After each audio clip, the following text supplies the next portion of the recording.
je vais vous inviter à admirer un ouvrage qui sera lancé officiellement, Michel Goulet, Les chaises poèmes, qui sont ici mis à l'honneur et qui font l'objet d'un ouvrage qui leur est entièrement consacré et où on allie photos et mots pour vous faire encore mieux découvrir ces chaises poèmes.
Quand je parle de tes poèmes à un imbécile,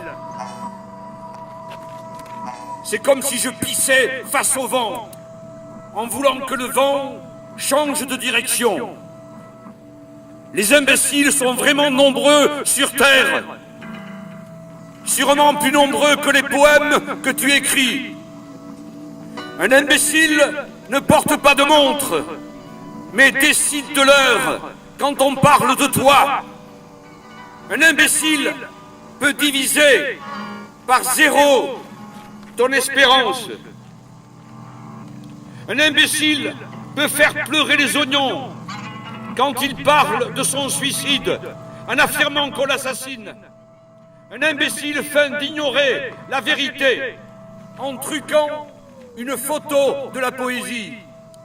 Pour un imbécile, 1000 exemples ne servent à rien. Et un seul mensonge prouve tout. Un imbécile peut dire qu'un monstre recrute des milliers d'anges dans son armée. Un imbécile peut déclarer que ce texte n'est pas un poème. Quand la tartine d'un poète tombe, l'imbécile croit que la confiture change de côté. Quelque part, dans un autre poème ou dans le monde, quand le monde tombe, l'imbécile ne le sait pas. Quand le poème ne peut plus même sauver la mort, c'est le temps des assassins. La mort est morte. On ne la retrouve plus même dans les tombes renversées des bistrots. Certains se dévouent pour la chercher en mourant de foi et confondent cet effort avec la résurrection.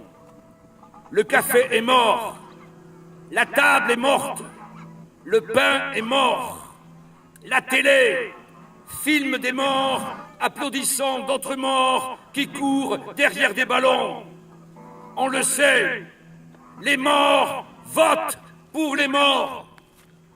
Quand la mort a trop mal à la mort, il faut la consoler en lui donnant un sucre noir, comme pour un chien. On aboie.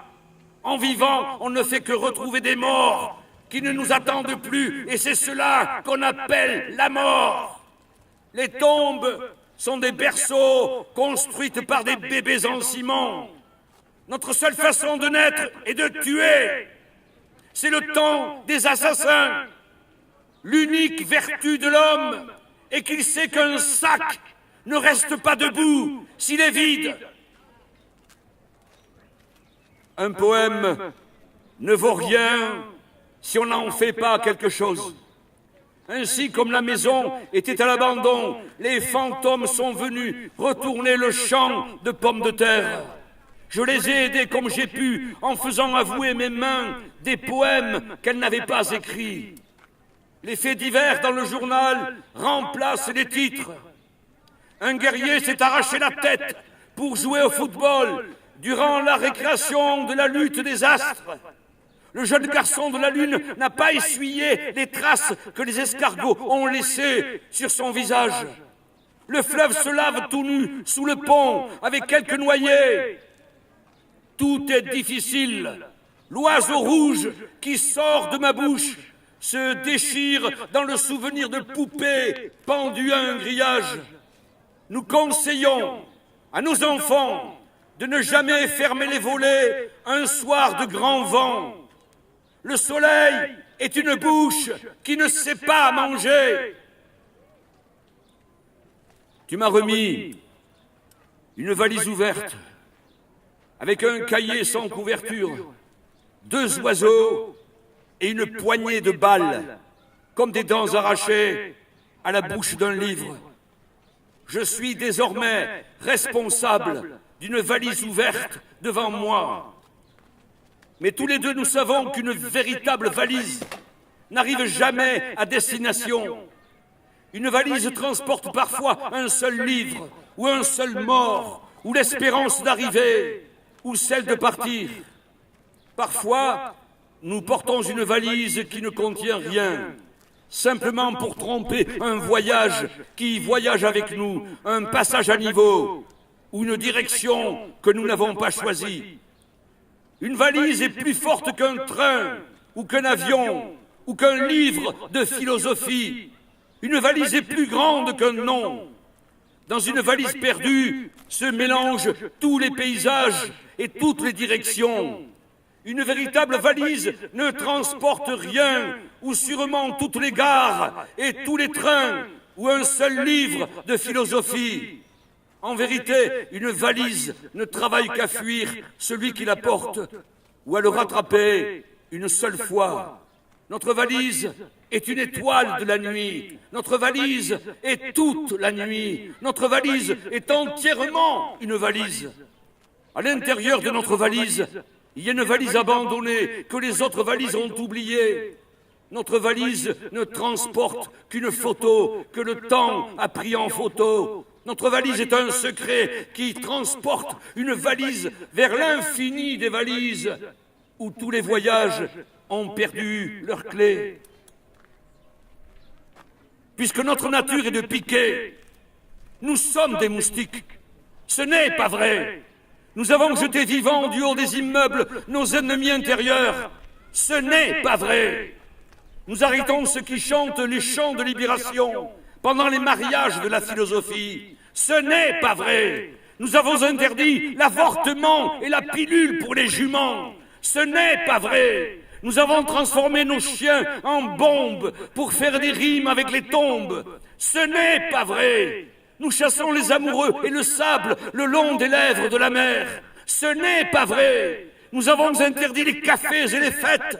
Ce n'est pas vrai. Nous sommes des dégâts collatéraux quand nous nous cachons dans les écoles et les hôpitaux. Ce n'est pas vrai. Sur un mur, nous avons effacé des graffitis. Quand je vois que nos ennemis font preuve de plus de pitié que nos frères, j'ai envie de pleurer. Ce n'est pas vrai. Nous inventons une nouvelle tactique et une nouvelle stratégie. Ce n'est pas vrai. La vie d'un peuple ne se résume pas à un seul moment.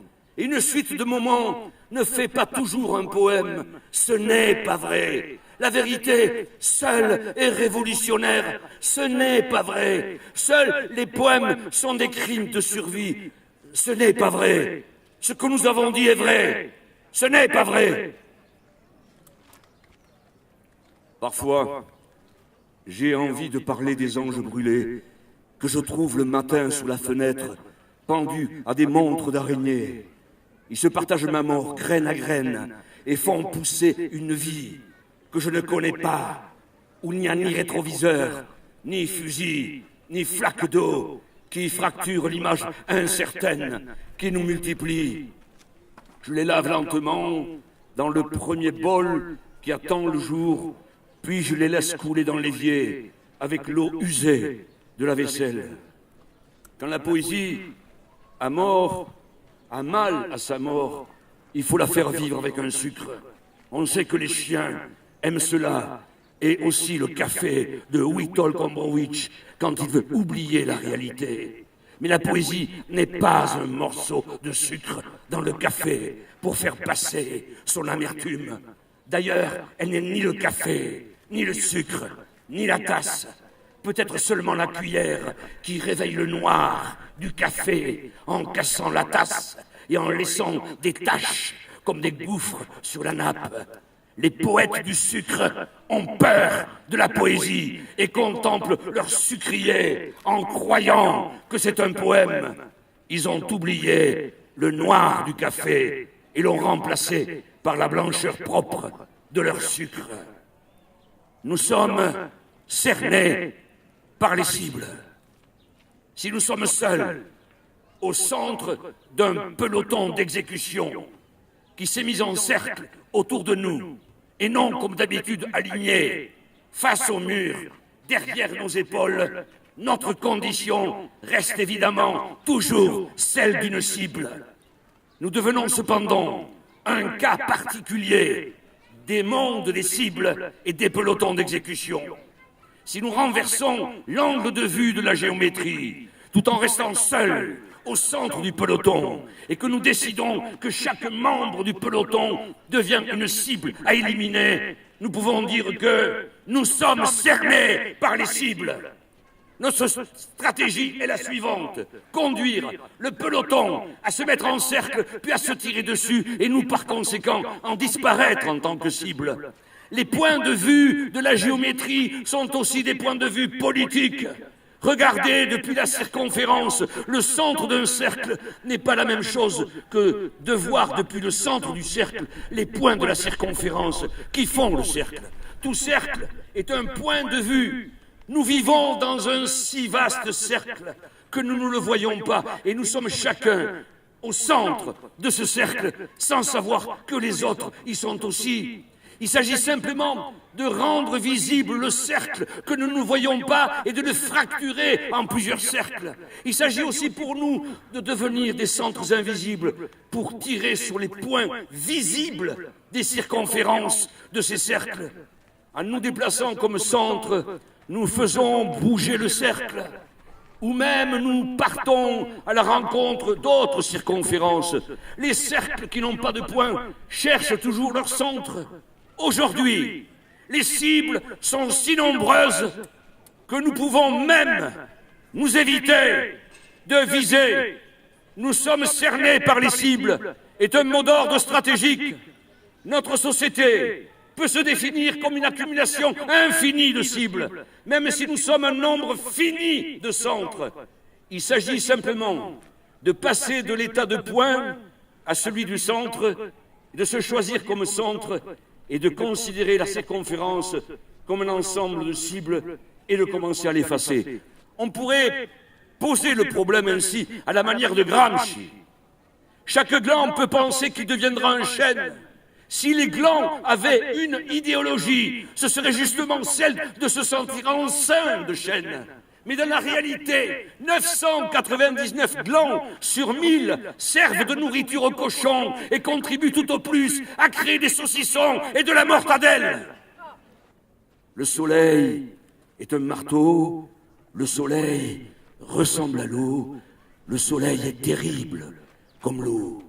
Avec le soleil, on peut imaginer plein de choses.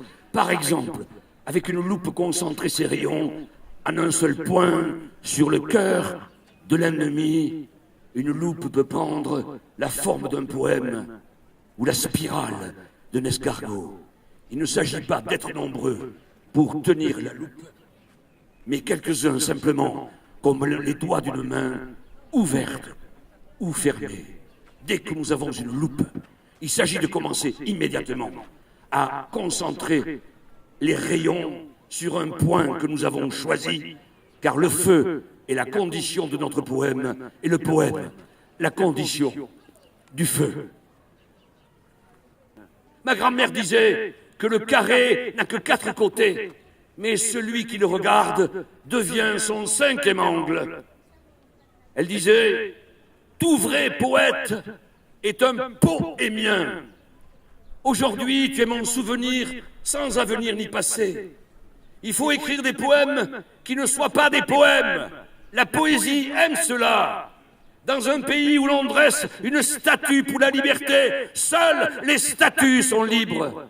Agir, c'est s'intérioriser à l'extérieur. Un oiseau vole pour cette raison. Nous sommes cernés par les cibles. Ma grand-mère disait, dans un pays où Dieu est crucifié, seule la torture est libre. Elle disait encore, quand le ciel a le feu au cul, c'est ce qu'on appelle un coucher du soleil. Merci.